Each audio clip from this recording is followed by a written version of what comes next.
கட்சி எதிர்க்கிறது. இதை முதல்ல எல்லாருக்குமே வாக்கு இல்லை அப்படிங்கறத, யாருக்குமே வாக்கு இல்லைன்னு ஒரு பெரிய அச்சு சூழல் இங்க உருவாச்சு.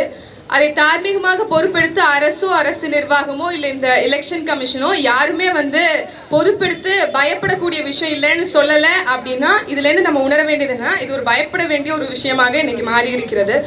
அப்போ ஏன் இந்த SIR சிறப்பு தீவிர திருத்தம் அப்படின்னா, முன்னாடி ஒரு காலத்துல கள்ள ஓட்டு போடுவாங்க. இது நூதன முறையில ஓட்டு திருட்டு அப்படிங்கிறது தான் நிதர்சனமான உண்மை. இந்தியன் கான்ஸ்டிடியூஷன், அரசியல் சாசனம் for the people by the people to the பீப்புள்னு சொல்லுது. இனிமேல் அப்படியெல்லாம் இல்லை, it is only for some people அப்படிங்கிறது தான் இந்த வாக்காளர் சிறப்பு திருத்தம் நமக்கு பாடமா சொல்லுது.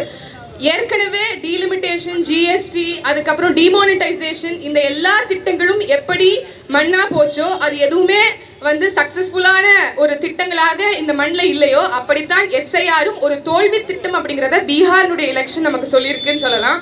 ஏன்னா கிட்டத்தட்ட 81 லட்சம் வாக்காளர்களை அவர்கள் நீக்கி இருக்கிறார்கள். அதே மாதிரியான ஒரு கொடூரம் தமிழ்நாட்டிலும் ஏற்படும் அப்படிங்கிறது தான் உண்மை.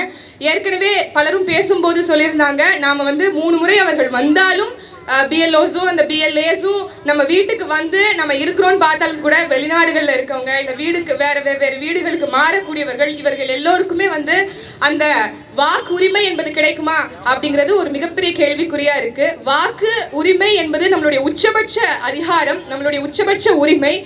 ரொம்ப ரொம்ப கஷ்டப்பட்டு தான் இந்த வாக்குரிமை நமக்கு கிடைச்சிருக்கு. பல போராட்டங்கள், பணக்காரங்க, பட்டம் பெற்றவங்க, இப்படி உள்ளவர்களுக்கு மட்டும்தான் இந்த வாக்குரிமை இருந்தது. பெண்களுக்கெல்லாம் வாக்குரிமையே இல்லாம இருந்தது. ஆனால் இப்போது அதே மாதிரி ஒரு சூழல் திருப்பியும் ஏற்படுவது போல, குறிப்பாக ஒரு தேர்தல்